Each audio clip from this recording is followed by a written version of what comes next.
Hi everyone, Aiden here with etrailer. Today we're going to be taking a look at the CURT Premium 4-bike rack on the back of our 2023 GMC Sierra 1500.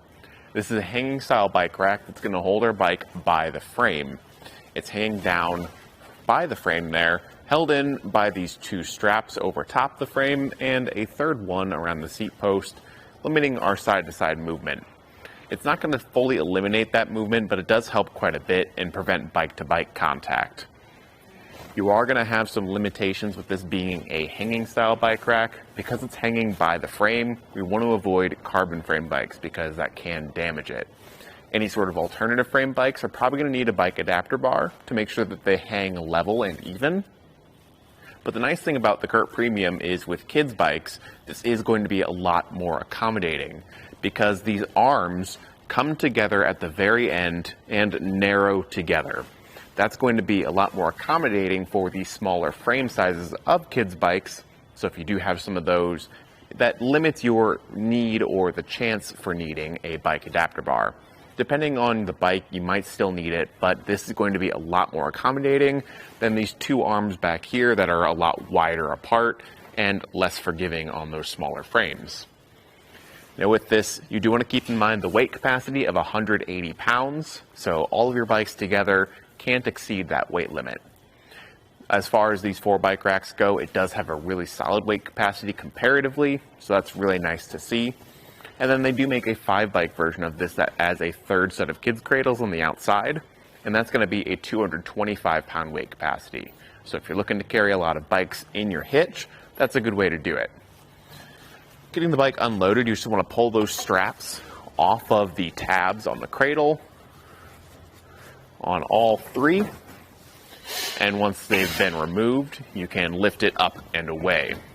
Now because of the height of your hitch and where the arms are sitting, it is a little bit awkward to get that inner bike off. And you do have to lift pretty high, but overall it's not too bad. Comparing this to something like a tailgate pad where you would store your bikes in your bed and draped over the tailgate, you don't have to lift them up as high as you would for something like that. So if you're not a fan of lifting super high up, and that's why you're not looking at a tailgate pad for your truck, this isn't going to be as bad, but it does have a similar issue. I always like to replace these straps when I'm done, just so they aren't freely moving around.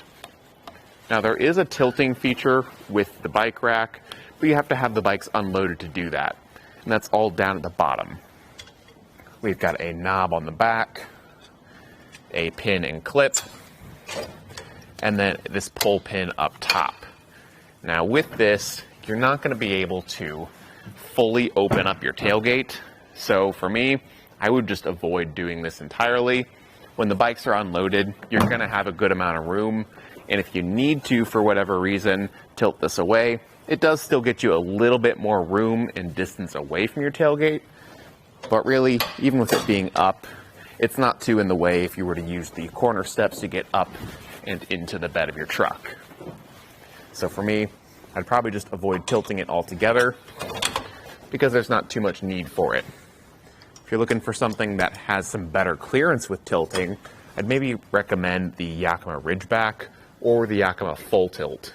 Those are two other hanging style bike racks that have a lot more range with their tilt. So if you're looking for something with better range, that could get you there. Now with this, we want to keep in mind some measurements. Our distance added to the back of the truck, going from the bumper to the outer edge of the rack, which is going to be right at 37 inches. So it does stick out a fair bit on an already long truck. So if you want to leave this in the hitch between rides and maybe you don't have it loaded up, you can save some space by folding the arms down, removing the pin and clip from up top, and replacing it once the arms are folded down. So this is a much more compact storage position, and it's only going to stick out 14 inches in this state. So it's a lot better and a lot more manageable for things like parking spots. I will say that really no matter what state it's in, it's probably going to block your backup camera a little bit.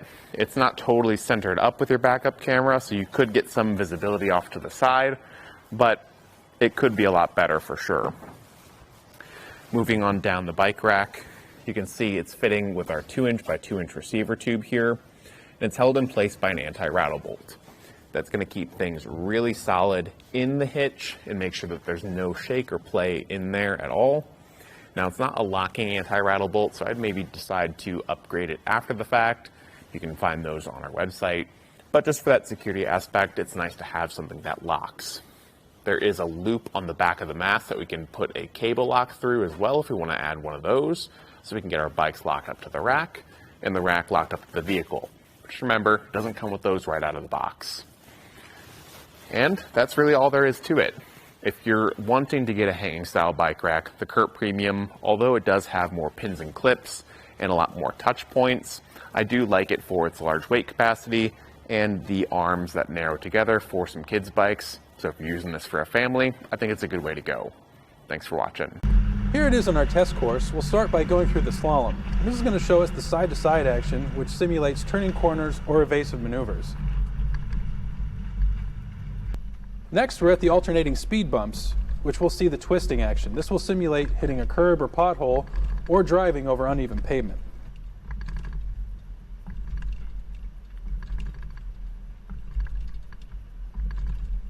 Finally, we have the full speed bumps, where we'll see the up and down action, which is just like driving out of a parking lot, garage, or driveway.